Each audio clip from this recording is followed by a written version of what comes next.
हे भारत के बेटो मैं तुम्हें जगाने आया हूं। हे भारत के बेटो मैं तुम्हें जगाने आया हूं। अरे पृथ्वी सिंह का इतिहास पढ़ो, मैं तुम्हें बताने आया हूं, मैं तुम्हें बताने आया हूं। जिस देश में पृथ्वी सिंह जैसा बहादुर बालक हो, जो शेर के पिंजड़े में घुसकर शेर के जबड़े को चीरकर उसे मौत के घाट उतार दे, अगर उस देश के बच्चे आत्महत्या करते हैं, मौत को अपने गले लगाते हैं, तो इससे बड़ा दुर्भाग्य कुछ नहीं होगा। कोटा आज के समय में मौत की मंडी बनता जा रहा है। वहां पढ़ने वाले छात्र मौत को गले लगा रहे हैं, आत्महत्या कर रहे हैं, और ये पूरे देश के लिए, समाज के लिए चिंतनीय विषय है। माता पिता के लिए चिंतनीय विषय है कि आखिर उनके बच्चे डर के कारण, भय के कारण क्यों कोटा जब पढ़ने जाते हैं तो मौत को अपने गले लगा लेते हैं।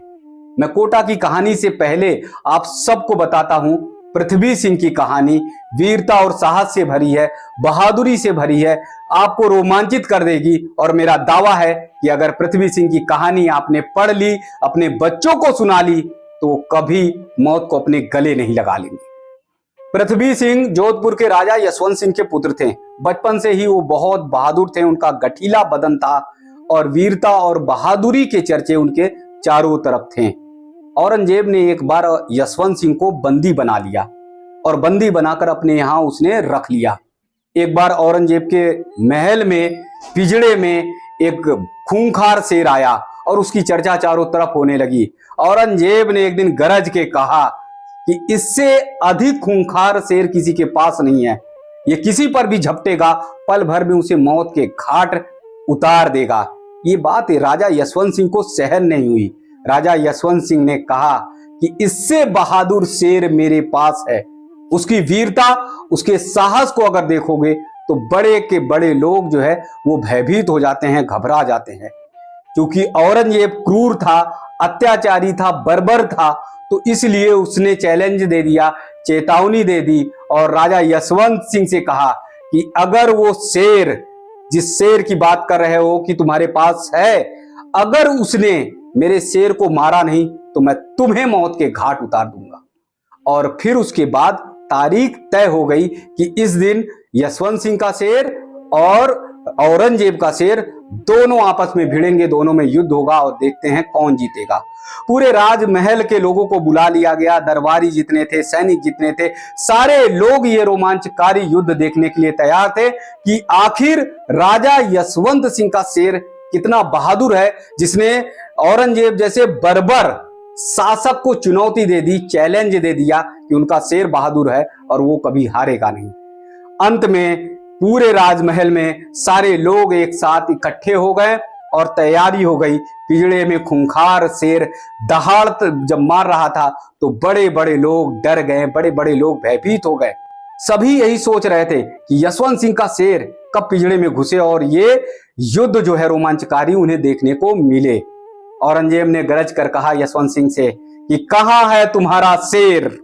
यशवंत सिंह ने अपने बेटे पृथ्वी सिंह की ओर इशारा किया और कहा कि मेरा बहादुर शेर, जा और तू पिंजड़े में घुसकर उस खूंखार शेर को मौत के घाट उतारने का काम करे। जब यशवंत सिंह ने अपने 11 वर्षीय बेटे पृथ्वी सिंह को पिंजड़े की ओर जाने के लिए कहा तो सारे लोग हैरत में पड़ गए, सारे लोग जो है भयभीत हो गए, डर गए कि इतने खूंखार शेर से एक 11 वर्षीय बालक कैसे लड़ पाएगा। सबको ये पता था, सब ये जान गए थे कि निश्चित ये शेर जो है पल भर में यशवंत सिंह के पुत्र यानी पृथ्वी सिंह को मौत के घाट उतार देगा। यशवंत सिंह ने जब अपने बेटे को कहा पिंजड़े की ओर जाने के लिए, तो बहादुरी से, वीरता से, साहस के साथ पृथ्वी सिंह पिंजड़े में पहुंचे और पिंजड़े में पहुंचने के बाद युद्ध के लिए तैयार हो गए। लेकिन जब पृथ्वी सिंह की आंखों को देखा शेर ने, तो वो भयभीत हो गया, डर गया, दुबक गया। पृथ्वी सिंह की आंखों में इतना तेज था, पृथ्वी सिंह की भुजाओं में इतनी शक्ति थी, उस शेर को हिम्मत नहीं हुई कि वो पृथ्वी सिंह पर झपट्टा मारे, वो पृथ्वी सिंह पर आक्रमण करे। हालांकि कुछ सैनिकों ने शेर को भाले से मारना शुरू कर दिया और इससे शेर खूंखार हो गया और शेर ने देखते पृथ्वी सिंह पर झपट्टा मारा और पृथ्वी सिंह तैयार थे, तुरंत एक तरफ हटते हैं और किनारे हटकर उन्होंने अपने म्यान से तलवार निकाली और शेर को 2 टुकड़े करने के लिए वो दौड़ पड़े। तभी यशवंत सिंह गरज पड़े कि बेटा, ये युद्ध नियम के अनुसार नहीं है। शेर जो है निहत्था है, इसलिए तुम्हें भी तलवार छोड़नी पड़ेगी।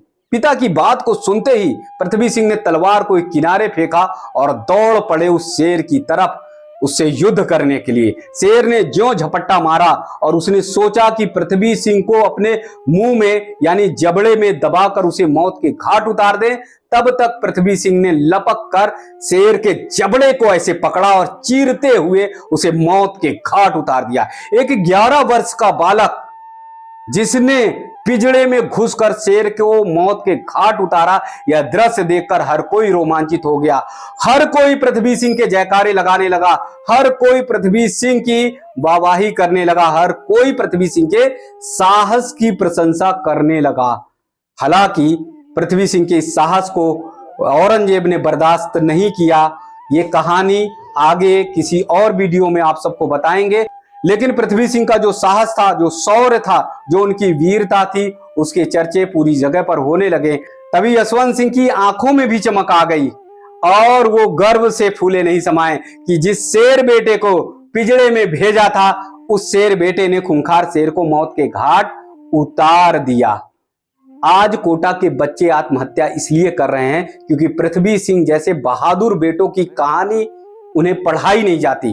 हमारा भारतीय इतिहास पृथ्वी सिंह जैसे बहादुर बेटों से भरा पड़ा है। उनके शौर्य से, उनके साहस से, उनकी शक्ति से, उनके तेज, उनके प्रकाश से भरा पड़ा है। लेकिन हमने पृथ्वी सिंह को आइडल नहीं माना, हमने पृथ्वी सिंह की वीरता को, साहस को पढ़ने की कोशिश नहीं की। और इसीलिए आज के समय के जो छात्र हैं यानी जो बच्चे हैं, वो हिम्मत हार जाते हैं पल भर में और फिर वो मौत को गले लगा लेते हैं। अगर अपने बच्चों को बचाना है, अपने बच्चों के जीवन को आप चाहते हो, तो आप पृथ्वी सिंह जैसे बहादुर बेटों की कहानियों को पढ़ाइए, उनके किस्से को सुनाइए, उनकी वीरता की बातें आप अपने बच्चों को बताइए। तो निश्चित मैं दावे के साथ कहता हूं कि आपका बच्चा कभी भी, आपका बेटा कभी भी कोटा में जाकर आत्महत्या नहीं करेगा। लेकिन आजकल देखने में आ रहा है कि माता पिता अपने बच्चों को पृथ्वी सिंह जैसे वीर बालक की कहानियों को नहीं बताते हैं। हे भारत के बेटो, मैं तुम्हें जगाने आया हूं।